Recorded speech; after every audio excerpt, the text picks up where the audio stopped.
2012 was a banner year for the NRDC Action Fund. We helped elect candidates who are growing the environmental majority across America.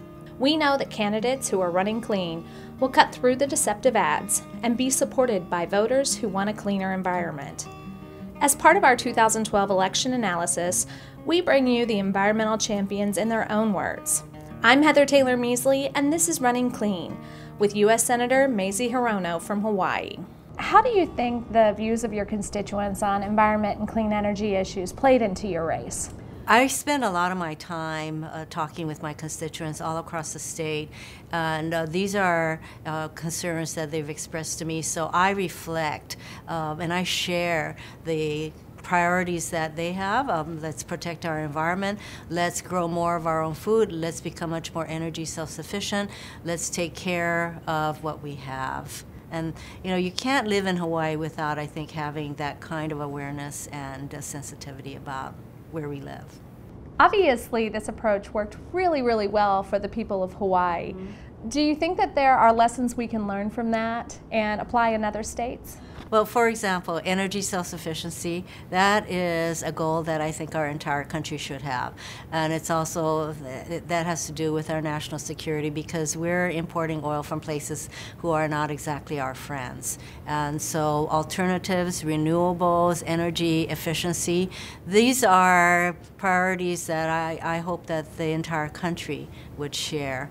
And in Hawaii, because we're the most oil-dependent state in the country, where our people are spending something in the order of $5 to $6 billion every year paying for oil to run our cars and for our electricity. Imagine if that is money that's circulating within our own economy in Hawaii because we're producing our own energy. That's jobs, that's protecting our environment, that's doing something that's really good for Hawaii. Unfortunately, in recent years, environmental protection and support for action on climate change has become much more polarized along with the rest of Washington.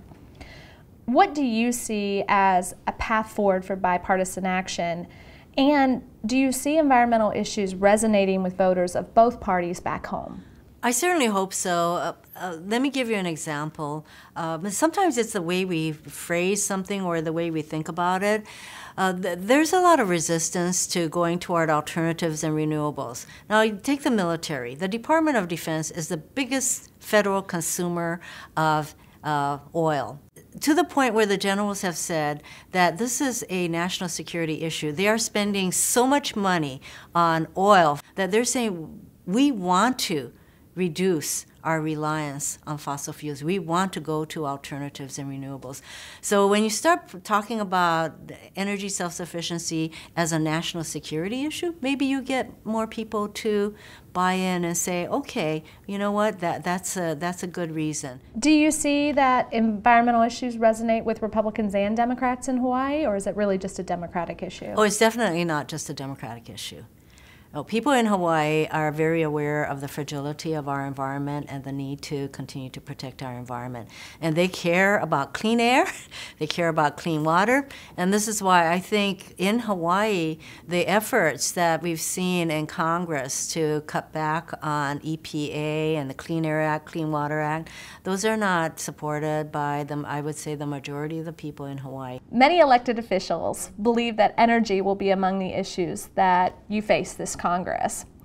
What energy issues do you think your constituents hope you will champion?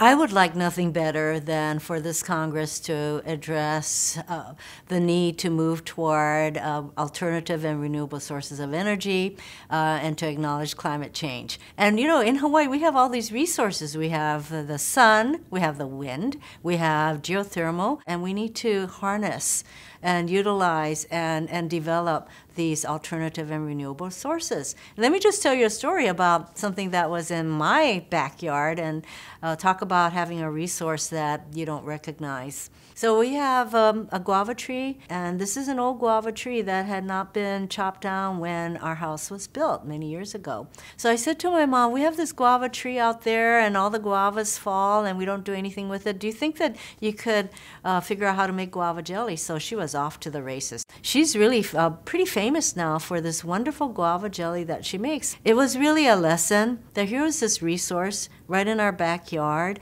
and we weren't recognizing it. So now when I visit my colleagues, I give them a jar of my mother's guava jelly, and there is a little card attached to it that says, often we don't see the resources right in front of our faces. We have a lot of natural resources in Hawaii that we can harness so that we can become more energy self-sufficient. And I think we can do that for the rest of our country if we just open our eyes and ears.